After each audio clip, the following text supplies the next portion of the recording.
Right, this week's blog, I actually sat on the Chesterfield Canal. Unfortunately, this isn't what's going to be in the blog, but a nice background to look at. You know, maybe a nice little stream there, add something different to the usual garage boring scene, hey? Anyway, just a couple of matches to talk about this week. I've been to Lindholme a couple of times. First of all, I was on Laurels, drew peg 25, which is on one of the points on Laurels. Laurels has got like a series of points on both sides, and like almost a series of little ponds intertwined, but they're all one big lake. It's quite an interesting lake actually. And because it's dug like that, all the margins are quite deep, so you haven't really got any shallow water to target. So shallow fishing is usually quite a dominant tactic, but for whatever reason, I think last week, I don't know if you noticed, but last week the pressure was quite low, and even though it was warm, the fish weren't as happy to come shallow as they have been for, say, you know, when the pressure's high and it's warm, they'll come shallow straight away. But I noticed that even though you're regular feeding, they weren't too keen to come shallow. So as soon as I started fishing, I sort of clocked this and I thought, right, I need to try and keep the fish down on the bottom today, which means changing my feeding pattern. So where I would be feeding, say, 2 or 3 bits quite regularly, which may bring fish at all sorts of levels, actually feeding like, say, 2 big handfuls of bait and letting the fish settle and catching them was better for me. So I started off fishing short with meat, feeding like this, and I caught a few fish, nothing special. A little bit disappointing, to be honest. I could see 2 or 3 other people catching some carp and it wasn't quite happening. And then what I've done is I've seen an odd fish cruising about, and I've managed to what we call mug a couple with a very shallow rig, just flicking them in front of their face with the gone past, and I've mugged 2 or 3 fish, including a big ghostie which actually came off. But those sort of fish, I think I had 6 or 7 muggers, were probably 50 pound. And then the fish went down and I could tell they were down and ready to feed. And I dropped back on the short line where I've been feeding meat, a little bit of corn regularly. And with meat or double meat on the hook, I had an absolutely incredible last hour and a half.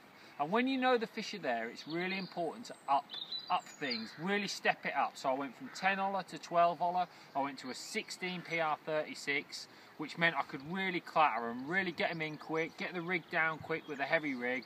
And what I'd do, I'd hook a fish, feed 2 handfuls of bait, and then bring that fish back in, which meant those fish were settled back down and I could go back in.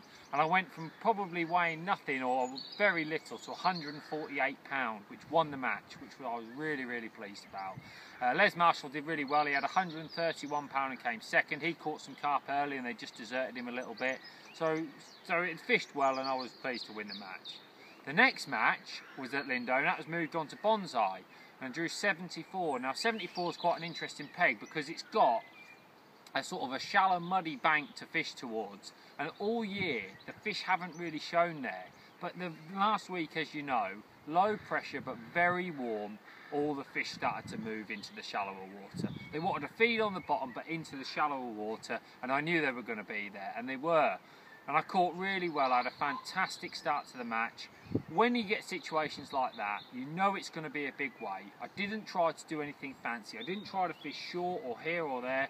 I set up for fishing across, straight in front of me, the quickest place I could get to, and just fishing with pellets. So I fished a 4mm or 6mm expander on the hook. I think I fished a 6 a bit later on when I could fish with a bigger hook. I wanted to fish a bigger hook because I could really catch quickly. And all I was doing was pushing my rig right into the bank, tapping out a few pellets and fishing with like a 4 or 6mm expander on the hook and come back with a fish.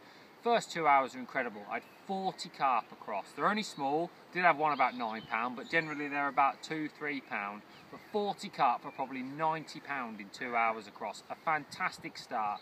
So even though sometimes I like to build from the inside and work the way out, with a lot of space on the lake and such a shallow water area to fish across, I knew I had to go across and make the most of it.